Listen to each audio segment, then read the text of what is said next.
ఓం శాంతి. బాబా చెప్తున్నారు 23/5/24 బాబా యొక్క మధుర మహావాక్యాలు. మధురమైన పిల్లలు, మీరు ఎప్పుడూ విఘ్న రూపంగా అవ్వకూడదు. లోపల ఏదైనా లోపం ఉన్నట్లయితే దాన్ని తొలగించి వేయండి. స్వచ్ఛమైన వజ్రంగా అయ్యే సమయం ఇదే అని చెప్తున్నారు బాబా. ప్రశ్న: ఏ విషయంలో లోపం ఏర్పడడంతోనే ఆత్మ విలువ తగ్గిపోతూ ఉంటుంది? ఏ విషయంలో లోపం ఏర్పడడం వల్ల ఆత్మ విలువ తగ్గిపోతుంది? జవాబు: మొట్టమొదట అపవిత్రత లోపం వస్తుంది. ఎప్పుడైతే ఆత్మ పవిత్రంగా ఉంటుందో అప్పుడు తన గ్రేడ్ చాలా ఉన్నతంగా ఉంటుంది. అది అమూల్యమైన రత్నము, నమస్కార యోగ్యంగా ఉంటుంది. అపవిత్రత యొక్క చిన్న లోపం కూడా దాని విలువను అంతం చేసేస్తుంది. ఇప్పుడు మీరు తండ్రి సమానంగా సదా పవిత్రమైన వజ్రంగా అవ్వాలి. మిమ్మల్ని తమ సమానంగా పవిత్రంగా తయారు చేసేందుకు బాబా వచ్చారు. పవిత్రులైన పిల్లలకే ఒక్క తండ్రి స్మృతి పదే పదే కలుగుతూ ఉంటుంది. బాబాపై అపారమైన ప్రేమ ఉంటుంది. వారు ఎప్పుడూ ఎవరికి దుఃఖాన్నివ్వరు, చాలా మధురంగా ఉంటారు అని చెప్తున్నారు బాబా. ఓం శాంతి, డబల్ ఓం శాంతి అని కూడా అనవచ్చు. ఇది పిల్లలకు కూడా తెలుసు, అలాగే తండ్రికి తెలుసు. ఓం శాంతి అనగా అర్థం ఏంటి? నేను ఆత్మను, శాంతి స్వరూపాన్ని, మరియు తప్పకుండా శాంతి సాగరుడు, సుఖ సాగరుడు, పవిత్రతా సాగరుడైన తండ్రి సంతానమును కూడా. నేను ఆత్మను, శాంతి స్వరూపాన్ని, శాంతి సుఖ సాగరుడైన పరమాత్మ యొక్క సంతానాన్ని అనే స్మృతి ఉండాలి అని చెప్తున్నారు బాబా. ఉందా మరి? కదా, నేను ఆత్మని అనే స్మృతి ఉండాలి. అలాగే శాంతి సాగరుడైన పరమాత్మ యొక్క సంతానాన్ని అనే స్మృతి ఉండాలి. మొట్టమొదట తాను పవిత్రతా సాగరుడు. పవిత్రంగా అవ్వడంలోనే మనుషులకు కష్టం అనిపిస్తుంది. పవిత్రంగా అవ్వడంలో కూడా ఎన్నో స్థాయిలు ఉన్నాయి. పిల్లలు ప్రతి ఒక్కరూ అర్థం చేసుకోగలరు. ఇందులో కూడా స్థాయిలు పెరుగుతూ ఉంటాయి. బాబా అంటారు, ఇప్పుడు మనం సంపూర్ణంగా అవ్వలేదు. పవిత్రత మరియు యోగములలో ప్రతి ఒక్కరిలోనూ ఎక్కడో అక్కడ ఏదో ఒక రకమైన లోపం తప్పకుండా ఉంటుంది. దేహాభిమానంలోకి రావడం వల్లే లోపాలు ఏర్పడతాయి. లోపాలు కొందరిలో ఎక్కువగా, కొందరిలో తక్కువగా ఉంటాయి. రకరకాల వజ్రాలు ఉంటాయి, వాటిని భూతద్దాలతో పరిశీలిస్తారు కదా. రకరకాల వజ్రాలు ఉంటాయి, వాటిని ఎలా పరిశీలిస్తారు? భూతద్దాలతో పరిశీలిస్తారట. అంటే చిన్న చిన్న మచ్చలు ఏమైనా ఉన్నాయా అని. అలాగే మనలో ఏం లోపాలు ఉన్నాయి అనేది మనం కూడా ఏం చేయాలి? చెక్ చేసుకోవాలి, అంతర్ముఖి అయ్యి. ఏ విధంగా తండ్రి ఆత్మను అర్థం చేసుకోవడం జరుగుతుందో అలాగే ఆత్మలను అనగా పిల్లలను కూడా అర్థం చేసుకోవాల్సి ఉంటుంది. బాబా అంటారు, వీరు రత్నాలు కదా. ఈ రత్నాలందరూ నమస్కార యోగ్యులుగా ఉన్నారు. ముత్యము, మణి, పుష్కరాగం మొదలైనవి ఎన్నో నమస్కార యోగ్యమైనవి. కావున అన్ని రకాల వాటిని ఎంచడం జరుగుతుంది. నెంబర్ వారీగా పురుషార్థానుసారంగా అయితే ఉన్నారు కదా. అందరూ ఒకే నెంబర్గా అయితే లేరు, ఒకే పురుషార్థిగా అయితే లేరు. అందరూ ఎలా ఉన్నారు? నెంబర్ వారీ పురుషార్థ్ అనుసారు. బాబా చెప్తారు, అయితే ఉన్నారు కదా. అనంతమైన తండ్రిని అనంతమైన జ్ఞానరత్నాల రత్నాకరుడు అని భావిస్తారు. అలా వారొక్కరే ఉన్నారు. వారిని రత్నాకరుడని తప్పకుండా అంటారు. వారు జ్ఞానరత్నాలను ఇస్తారు కదా. అలాగే వారి రథం కూడా రత్నాకరుడే. అతడికి కూడా రత్నాల విలువను గూర్చి తెలుసు. ఎవరికి? బ్రహ్మబాబాకి. వజ్రాల గురించి, వజ్రాలను మంచి భూతద్దాలతో చాలా బాగా చూడాల్సి ఉంటుంది. వీటిలో ఏ లోపాలున్నాయి, ఇవి ఎటువంటి రత్నాలని పరిశీలిస్తారు. అలాగే వీరు ఎంతవరకు సేవాదారులుగా ఉన్నారోనని చూస్తారు. రత్నాలను చూడాలని మనసు కలుగుతుంది. మంచి రత్నాలు ఉంటే వాటిని ఎంతో ప్రేమగా చూస్తారు. ఇది చాలా బాగుంది, దీన్ని బంగారు బరెండలో పెట్టాలి అని భావిస్తారు. మంచి మంచి రత్నాలు, వజ్రాలు అనుకోండి, వాటిని ఎక్కడ దాస్తారట? బంగారు బరెండలో దాస్తారట కదా. బాబా అంటారు, పుష్కరాగం మొదలైన వాటిని బంగారు బరెండలో పెట్టడం జరగదు. అలాగే ఇక్కడ కూడా అనేక రత్నాలు తయారవుతాయి. నేను ఎటువంటి రత్నమును, నాలో ఎటువంటి లోపాలు లేవు కదా అని ఏ విధంగా వజ్రాలను పరిశీలిస్తారో అలా ప్రతి ఒక్కరూ పరిశీలించుకోవాల్సి ఉంటుంది బాబా చెప్తున్నారు. ఎందుకంటే మంచి నెంబర్ 1 రత్నాలు అనుకోండి, బాబా చెప్తారు కదా, నా మనసు అనే డబ్బాలు ఏం చేస్తాను, భద్రంగా దాస్తాను. అలా మనం కూడా బంగారు బరెండలో దాచే వజ్రాలు కంటే భగవంతుడి యొక్క హృదయంలో ఉండే విధంగా మనం తయారవ్వాలి. భగవంతుడిని అయితే అందరూ తలుచుకుంటారు, కానీ భగవంతుడు తలుచుకునే విధంగా మనం తయారవ్వాలి, మహిమాయోగ్యంగా తయారవ్వాలి. మీరు చైతన్యమైన రత్నాలు కావున నేను ఎంతవరకు మకరతముగా, ఇంద్రనీలమణిగా అయ్యాను అని మిమ్మల్ని మీరు పరిశీలించుకోవాలి. పుష్పాల్లో కూడా కొన్ని సదా గులాబీలు, కొన్ని గులాబీలు మొదలైనవి ఉంటాయి కదా. అలా మీలో కూడా నెంబర్ వారీగా ఉన్నారు. ప్రతి ఒక్కరూ తమను తాము బాగా తెలుసుకోగలరు. నేను రోజంతా ఏం చేశాను, బాబాను ఎంతగా స్మృతి చేశాను అని మిమ్మల్ని మీరు పరిశీలించుకోండి. గృహస్థ వ్యవహారంలో ఉంటూ బాబాను స్మృతి చేయాలన్నది కూడా బాబా తెలియచేశారు. మీ ముఖాన్ని చూసుకోమని బాబా నారదుని ఉదాహరణ కూడా చెప్తారు కదా. నారదుడు లక్ష్మిని వరిస్తాను అంటే ఏం చెప్పారు, నీ ముఖాన్ని చూసుకో, లక్ష్మిని వరించే అర్హత నీకు ఉందో లేదు. అలాగే మనం లక్ష్మిగా అవ్వాలన్నా, ఆ రాజ్యంలోకి వెళ్ళాలన్నా, అక్కడ జన్మ తీసుకుని ఆ రాజ్యంలో ఉండాలన్నా ఏముండాలి, అర్హత ఉండాలి. అది ఉందా లేదా, నేను ఎంతవరకు తయారయ్యాను, నాలో దైవీ గుణాలు ఎంతవరకు వచ్చాయి అనేది ఎవరికి వాళ్ళే ఏం చేయండి, చెక్ చేసుకోండి. ఇది కూడా ఒక దృష్టాంతమే. పిల్లలైన మీరు ఒక్కొక్కరు స్వయాన్ని బాగా పరిశీలించుకోవాలి. ఏం చేయాలి, స్వయాన్ని బాగా పరిశీలించుకోవాలి. ఏ తండ్రి ద్వారానైతే మేము వజ్రాలుగా అవుతున్నామో వారిపై మాకు ఎంతవరకు ప్రేమ ఉంది అన్నది పరిశీలించుకోవాలి. ఇంకెటువైపుకు వృత్తి వెళ్ళడం లేదు కదా, నాకు ఎంతవరకు దైవీ స్వభావం ఉంది అని పరిశీలించుకోవాలి. స్వభావం కూడా మనుషులను ఎంతగానో విసిగిస్తుంది. బాబా అంటారు, ప్రతి ఒక్కరికి 3వ నేత్రం లభించింది. ఏం లభించింది? 3వ నేత్రం లభించింది. దాని ద్వారా నేను ఎంతవరకు బాబా స్మృతిలో ఉంటున్నాను, నా స్మృతి ఎంతవరకు బాబా వద్దకు చేరుకుంటోంది అని స్వయాన్ని పరిశీలించుకోవాలి. వారి స్మృతిలో ఉంటూ రోమాలు పులకరించిపోవాలి. కానీ మాయ విఘ్నాలు ఎటువంటివంటే అవి అంతటి సంతోషమును కలగనివ్వవని స్వయంగా బాబాయి అంటున్నారు కదా. మాయ ఏం చేస్తుంది, మధ్యలో అనేక విఘ్నాలను వేస్తూ ఉంటుంది. బాబా అంటారు, ఇప్పుడు మనం అందరం పురుషార్థులుగా ఉన్నామని పిల్లలకు తెలుసు. రిజల్ట్ అయితే చివరిలోనే వెలువడనున్నది. మిమ్మల్ని మీరు పరిశీలించుకోవాలి. లోపాలు మొదలైన వాటిని ఇప్పుడే మీరు తొలగించుకోగలరు. పూర్తి శుద్ధమైన వజ్రాలుగా అవ్వాలి. ఏదైనా కొద్ది లోపం ఉన్నా మా విలువ కూడా తక్కువైపోతుందని భావిస్తారు. మీరు రత్నాలు కదా, పిల్లలు సదా పవిత్రంగా విలువైన వజ్రాలుగా అవ్వాలి అని బాబా అర్థం చేయిస్తారు.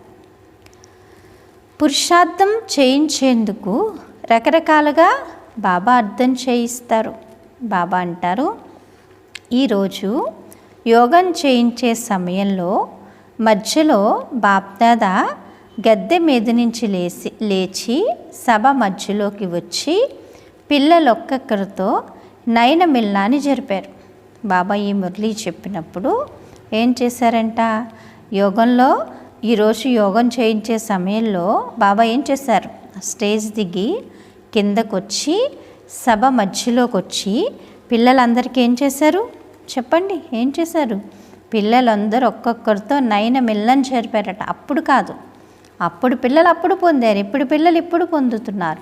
మనం కూడా బాబా మురళి వినేటప్పుడు ఇప్పుడు ఏమనుకోవాలి, నేను బాబా దగ్గరే కూర్చున్నాను, బాబా గద్దె దిగి ఏం చేశారు, మాయం కూర్చున్న సభలోకి వచ్చారు, మాకు దృష్టినిస్తున్నారు అని అనుభవం చేసుకోవాలి మనందరం. ఎందుకంటే అప్పుడు చేశారు బాబా, అప్పుడు ఇప్పుడు ఎప్పుడు పిల్లలకి బాబా శక్తిని ఇస్తూనే ఉన్నారు. అప్పుడు వచ్చిన వాళ్ళకి ఎక్కువ ఇవ్వలేదు, ఇప్పుడు వచ్చిన వాళ్ళకి తక్కువ ఇవ్వలేదు. అప్పుడు వచ్చిన వాళ్ళకి ఎంత ప్రాప్తినిచ్చారో బాబా ఇప్పుడు వచ్చిన వాళ్ళకి కూడా అంతే ప్రాప్తినిస్తున్నారు. ఎందుకంటే అప్పుడు సమయం ఎక్కువ, ప్రాప్తి తక్కువ. ఇప్పుడు సమయం తక్కువ, ప్రాప్తి ఎక్కువ. సరిపోయింది కదా. ఈరోజు బాబా ఎందుకు లేచారు, ఎవరెవరు సేవాదారులైన పిల్లలు గమనించేందుకు లేచారు. ఎందుకంటే ఒక్కొక్క చోట ఒక్కొక్కరు కూర్చున్నారు. కావున బాబా లేచి వీరిలో ఏమేమి గుణాలు ఉన్నాయి, వీరికి ఎంత ప్రేమ ఉంది అని ఒక్కొక్కరినే చూశారట. మరి అప్పుడు మనము కూర్చున్నామా, బాబా దగ్గర కూర్చోలేదా? మనం కూడా ఏం అనుభవం చేసుకోవాలి, అప్పుడు ఆ సభలో నేను కూడా కూర్చున్నాను, నేను కూడా బాబా నుండి దృష్టి తీసుకున్నాను. పిల్లలందరూ సన్ముఖంగానే కూర్చుని ఉన్నారు. కావున అందరూ ప్రియమనిపిస్తారు, కానీ నెంబర్ వారీగా పురుషార్థానుసారంగానే ప్రియంగా అనిపిస్తారన్నది వాస్తవం. ఎవరెవరిలో ఏ లోపం ఉందో బాబాకైతే తెలుసు. ఎందుకంటే ఏ తనువులోనైతే బాబా ప్రవేశించారో వారు కూడా తమను తాము పరిశీలించుకుంటారు. ఇక్కడ బాప్దాదాలు ఇరువురు కలిసి ఉన్నారు కదా. కావున ఎంతెంతగా ఇతరులకు సుఖాన్ని ఇస్తారో, ఎవరికి దుఃఖమునివ్వరో వారు ఎప్పుడూ దాగి ఉండచాలరు. బాబా అంటారు, గులాబీలు మల్లెలు ఎప్పుడూ దాగి ఉండలే. బాబా పిల్లలకు అంతా అర్థం చేయించి మళ్ళీ నన్నొక్కడనే స్మృతి చేసినట్లయితే మీ లోపాలు తొలగిపోతాయని తెలియచేశారు. స్మృతి చేసేటప్పుడు రోజంతట్లో ఏదైతే చేశారో దాన్నంతా కూడా చూడాలి. బాబా హృదయంపైకి ఎక్కలేని విధంగా నాలో ఏమేమి లోపాలు ఉన్నాయని పరిశీలించుకోవాలి కదా. బాబా హృదయంపైకి ఎక్కేనా లేదా, అలా అంటే ఎక్కకపోతే మనలో ఏ లోపాలు ఉన్నాయి, దేనివల్ల నేను ఎక్కలేకపోతున్నాను అనేది ఏం చేయండి, పరిశీలించుకోండి అని చెప్తున్నారు బాబా. బాబా అంటారు, ఎవరైతే హృదయం పైకి ఎక్కుతారో వారు సింహాసనాన్ని కూడా ఎక్కుతారు. కావున బాబా లేచి నా సింహాసన అధికారులుగా ఎవరెవరు అవ్వనున్నారన్నది చూశారట. ఎప్పుడైతే సమయం సమీపంగా వస్తుందో అప్పుడు తాము ఎంతవరకు పాస్ అవుతారన్నది పిల్లలకు వెంటనే తెలిసిపోతుంది. ఫెయిల్ అయిపోయే వారికి తమకు మార్కులు తక్కువగా వస్తాయని ముందే తెలిసిపోతుంది. మాకు మార్కులు లభించనున్నాయని మీరు కూడా భావిస్తారు. మన విద్యార్థులు ఎవరి విద్యార్థులు చెప్పండి, ఎవరి విద్యార్థులు? భగవంతుని విద్యార్థులు. వారి దాదా ద్వారా చదివిస్తున్నారని మీకు తెలుసు. కావున మీకు ఎంతటి సంతోషం ఉండాలి.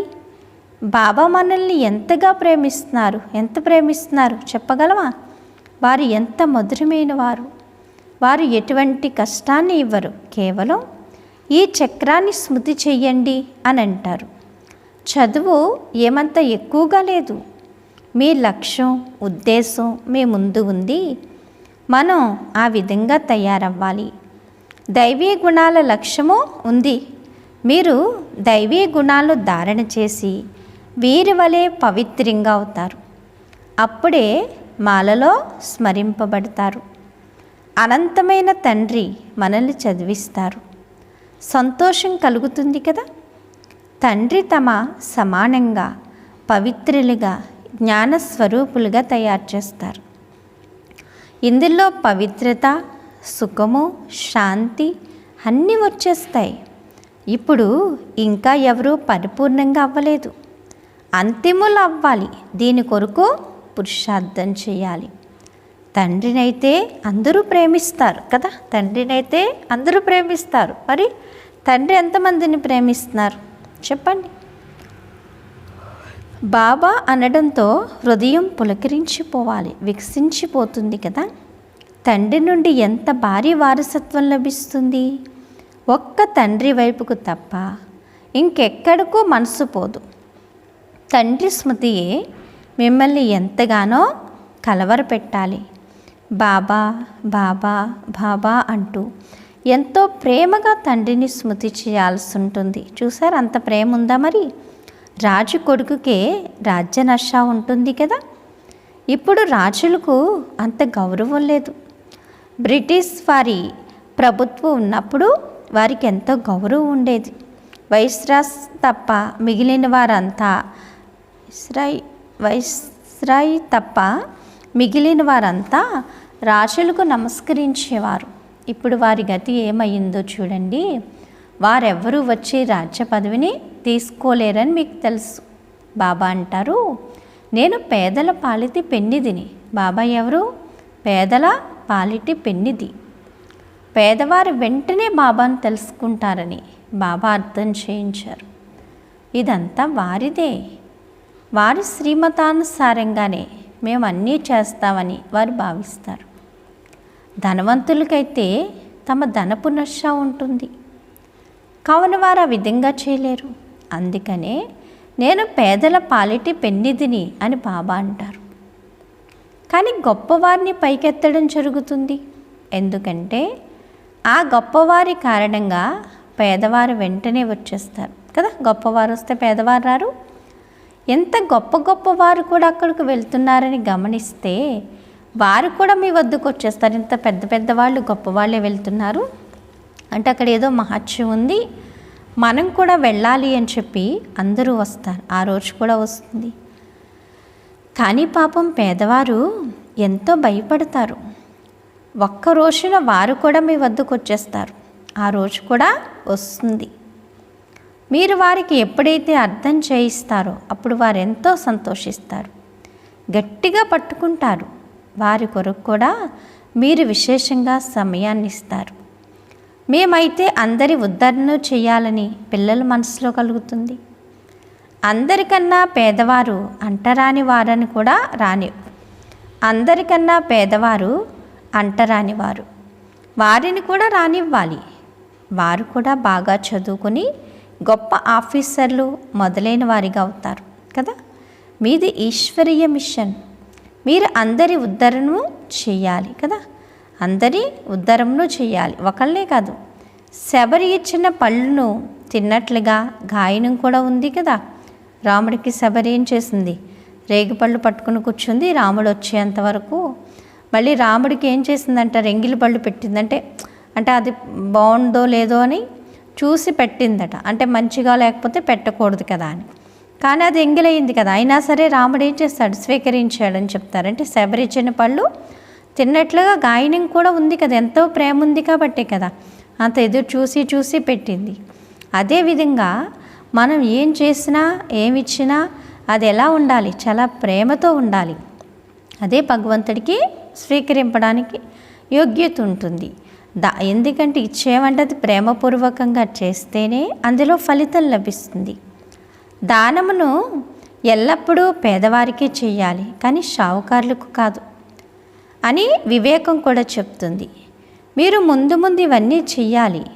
ఇందులో యోగశక్తి కావాలి. ఏం కావాలి? యోగశక్తి. తద్వారా వారు ఆకర్షణలోకి వచ్చేయాలి. యోగం ద్వారా బాబా నుండి మన శక్తిని తీసుకుని మనం ఎప్పుడైతే ఆ శక్తితో మనం ఏదైనా సేవ చేస్తామో అప్పుడేమవుతుంది? శక్తి యొక్క కిరణాలు వాళ్ళని ఆకర్షిస్తాయి. యోగ బలం తక్కువగా ఉంది. ఇప్పుడు ఏం తక్కువ ఉంది? యోగం యొక్క బలం. ఎందుకంటే దేహాభిమానం ఉంది. నాకు బాబా స్మృతి ఎంతవరకు ఉంది, నేను ఎక్కడా చిక్కుకోవడం లేదు కదా అని ప్రతి ఒక్కరూ తమ హృదయాన్ని తాము ప్రశ్నించుకోవాలి. ఎటువంటి స్థితి ఉండాలంటే ఎవరిని చూసినా చంచలం అవ్వకూడదు, దేహాభిమానులుగా అవ్వకండని బాబా ఆజ్ఞ ఉంది. అందరినీ మీ సోదరులుగా భావించండి. తాను సోదరుడని ఆత్మకు తెలుసు. దేహపు అన్ని ధర్మాలు వదిలివేయాలి. అంత్య సమయంలో ఏవైనా గుర్తుకు వస్తే దండన పడుతుంది. మీ స్థితిని ఎంతగా దృఢంగా చేసుకోవాలి, ఎంతగా చెప్పండి, ఎంత అంగద సమానంగా చేసుకోవాలి కదా. ఎవ్వరూ మనల్ని కదిలించలేకపోవాలి. అటువంటి విధంగా మన స్థితిని మనం తయారు చేసుకోవాలి అని చెప్తున్నారు బాబా. అలాగే సేవ కూడా చేయాలి. ఇటువంటి స్థితిని ఎప్పుడైతే తయారు చేసుకుంటారో అప్పుడు ఈ పదవి లభించగలదని లోపల భావించాలి. తండ్రి చాలా బాగా అర్థం చేయిస్తారు కదా. బాబా ఎంత బాగా అర్థం చేయిస్తారు. బాబా అర్థమయ్యేలా అర్థం చేయిస్తున్నారా లేదా చెప్పండి.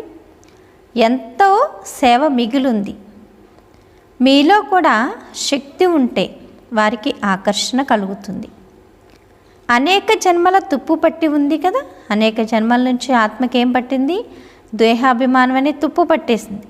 దాన్ని ఇప్పుడు ఏం చేయాలి? బాబా స్మృతి ద్వారా వదిల్చాలి పంచవికారాల రూపీ తుప్పు అంతటిని. ఈ ఆలోచనలో బ్రాహ్మణులైన మీలో ఉంచుకోవాలి. ఆత్మలందరినీ పావనంగా తయారు చేయాలి. ఇది మనుషులకు తెలియదు, ఇది మీకు మాత్రమే తెలుసు అని చెప్తున్నారు. అది కూడా నెంబర్ వారీగా పురుషార్థానుసారంగా తెలుసు.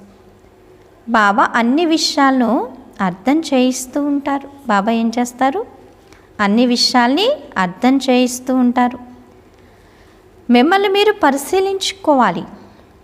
ఏ విధంగా బాబా హద్దులు లేకుండా ఉన్నారో అలాగే పిల్లలు కూడా విశాలంగా ఆలోచించాలి.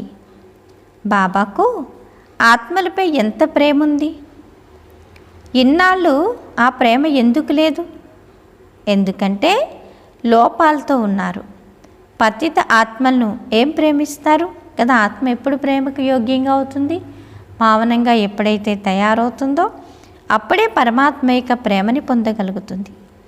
ఇప్పుడైతే తండ్రి అందరినీ పతితుల నుండి పావనులుగా తయారు చేసేందుకు వచ్చారు. కావున తప్పకుండా ప్రియమైన వారిగా అవ్వాలి. బాబా ప్రియమైన వారు. వారు పిల్లలను ఎంతగానో ఆకర్షిస్తారు. రోజు రోజుకు ఎంతగా పవిత్రంగా అవుతూ ఉంటారు అంతగా మీకు ఆకర్షణ కలుగుతూ ఉంటుంది. బాబాతో ఎంతో ఆకర్షణ ఉంటుంది. వారు ఎంతగా ఆకర్షిస్తారంటే మీరు ఆ ఆకర్షణకు నిలవలేకపోతారు. మీ స్థితి నెంబర్ వారీగా పురుషార్థానుసారంగా ఆ విధంగా అయిపోతుంది. ఇక్కడ బాబాను చూస్తూ ఉన్నట్లయితే ఇక మేము వెళ్ళి ఆ తండ్రిని కలుసుకుంటామని భావిస్తారు కదా. అలా బాబాను చూస్తూ ఏమైపోవాలి? బాబు సమానంగా అయిపోవాలి. బాబా అంటున్నారు, ఇటువంటి తండ్రి నుండి ఇంకెప్పుడు విడిపోమని అంటారు. అవునా? అంటారా? అన్నారా? ఇంకెప్పుడు ఈ తండ్రి చేయి మేము వదిలిపెడతారా? అప్పుడు బాబా కూడా పిల్లల ఆకర్షణ కలుగుతుంది. అప్పుడు బాబా కూడా పిల్లల యొక్క ఆకర్షణ కలుగుతుంది. ఈ పిల్లల చేయి నేను ఎప్పుడు వదిలిపెట్టినంటారు. బాబా వదిలిపెడతారా? ఆ పిల్లలది అద్భుతమే. ఎంతో మంచి సేవను చేస్తారు. కొన్ని లోపాలు కూడా ఉన్నాయి, కానీ తమ స్థితి అనుసారంగా సమయానికి చాలా మంచి సేవను చేస్తారు. వీరు ఎవరికైనా దుఃఖాన్నిచ్చే ఆసాములుగా కనిపించడం లేదు. రోగాలు మొదలైనవి వస్తే అవి కర్మభోగాలే. ఎప్పటి వరకైతే ఇక్కడ ఉంటారో అప్పటి వరకు ఏదో ఒకటైతే జరుగుతూనే ఉంటుందని తాము స్వయం అర్థం చేసుకుంటారు. బాబా అంటారు, ఇది రథమే అయినా కర్మభోగాలనైతే చివరి సమయం వరకు అనుభవించవలసిందే కదా. బ్రహ్మబాబా మాత్రం శివబాబాకి రథం అయినా కర్మభోగం తప్పిందా? అంతిమ సమయం వరకు అనుభవించవలసి వచ్చింది. కానీ బాబా కర్మయోగి స్థితిలో ఉన్నారు కాబట్టి కర్మభోగం పైన ఏం పొందారు? విజయాన్ని పొందారు. మనం కూడా అలాగే తయారవ్వాలి.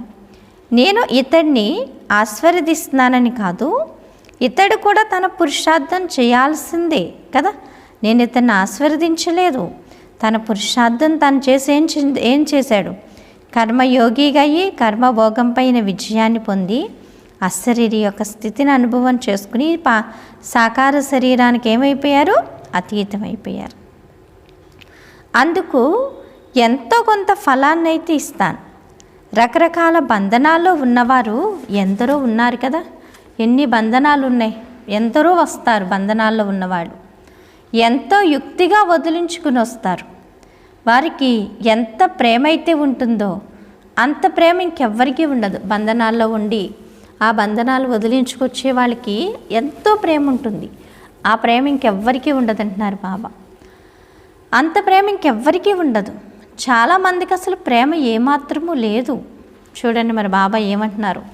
చాలామందికి ఏం లేదు, ప్రేమ లేదంటున్నారు. మరి ఆ బంధనాల్లో ఉన్నవారి ప్రేమతో ఎవ్వరి ప్రేమను సరిపోల్చలేరు. బంధనాల్లో ఉన్నవారి యోగం తక్కువని భావించకండి. స్మృతిలో ఎంతగానో ఏడుస్తారు. బాబా, ఓ బాబా, మేము మిమ్మల్ని ఎప్పుడు కలుసుకుంటాము? బాబా, విశ్వాధిపతులుగా తయారు చేసే బాబా, మిమ్మల్ని మేము ఎలా కలుసుకోగలము అంటూ ప్రేమతో ఆశ్రువులు కార్చి ఇటువంటి బంధనాల్లో ఉన్న మాతలు ఉన్నారంటున్నారు బాబా.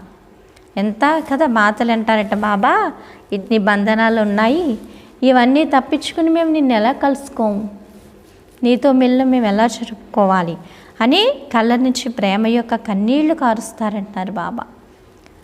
అవి దుఃఖంలో వచ్చే అశ్రువులు కావు, అవి ప్రేమ యొక్క ముత్యాలుగా అయిపోతాయి. బాబా చెప్తున్నారు, అవి దుఃఖంతో వచ్చే కన్నీళ్ళు కాదు, అవి ప్రేమతో వచ్చే ముత్యాలని చెప్తున్నారు బాబా. ఆనంద బాష్పాలు.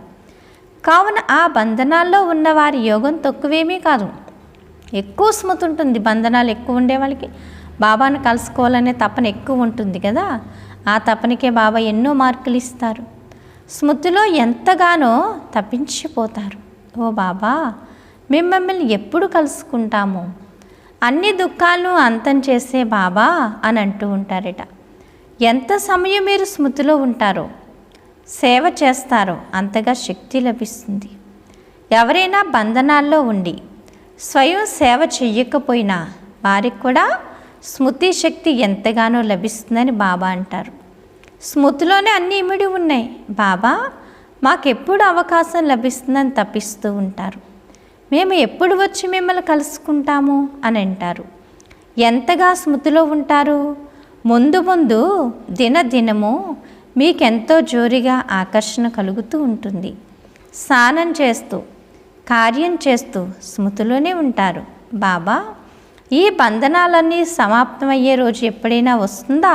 బాబాను అడుగుతారట. బాబా, ఈ బంధనాలన్నీ సమాప్తమయ్యే రోజు ఎప్పుడైనా వస్తుందా? మిమ్మల్ని కలుసుకునే రోజు వస్తుందా అని. బాబా, వీరు మమ్మల్ని ఎంతగానో విసిగిస్తున్నారు, ఏం చేయాలి అని పాపం వారు అడుగుతూ ఉంటారు. బాబా, పిల్లల్ని కొట్టొచ్చా? అది పాపం కాదు కదా అని అడుగుతారట. బాబాను అడుగుతారట, బాబా, ఈ పిల్లలు విసిగిస్తున్నారు, వీళ్ళని కొట్టొచ్చా? అది పాపం కాదు కదా అని చెప్పి అడుగుతూ ఉంటారట. బాబా అంటున్నారు,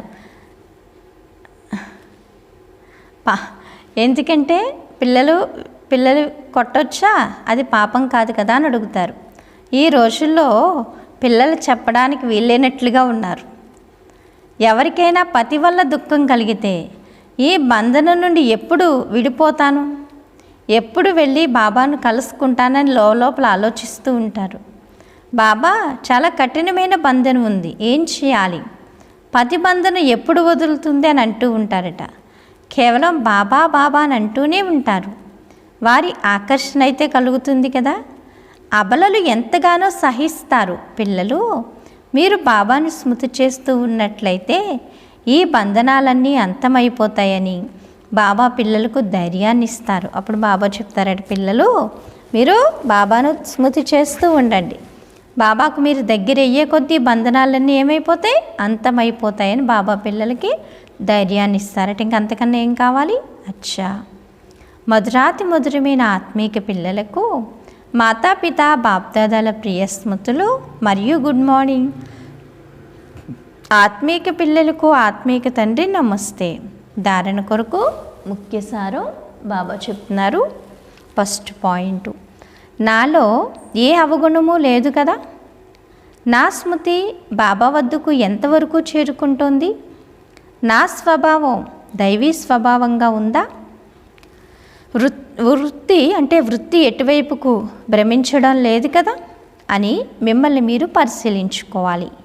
సెకండ్ పాయింట్, ఎంత ప్రియమైన వారిగా అవ్వాలంటే బాబా కూడా ఆకర్షణ కలగాలి, అందరికీ సుఖాన్ని ఇవ్వాలి, ప్రేమగా బాబాను స్మృతి చేయాలి. వరదానము, సహచరుణ్ణి సదా తోడుగా ఉంచుకుని సహయోగమును అనుభవం చేసుకునే కంబైన్డ్ రూపధారి భవ. నేను మరియు బాబా ఎవరూ విడతీయలేనంతగా సదా ఇలా కంబైన్డ్గా ఉండండి. ఎప్పుడూ స్వయాన్ని ఒంటరిగా భావించకండి. అవినాశి తోడును నిర్వర్తించే బాప్దాదా మీ అందరి సహచరుడు. బాబాని అనగానే బాబా హాజరైపోతారు.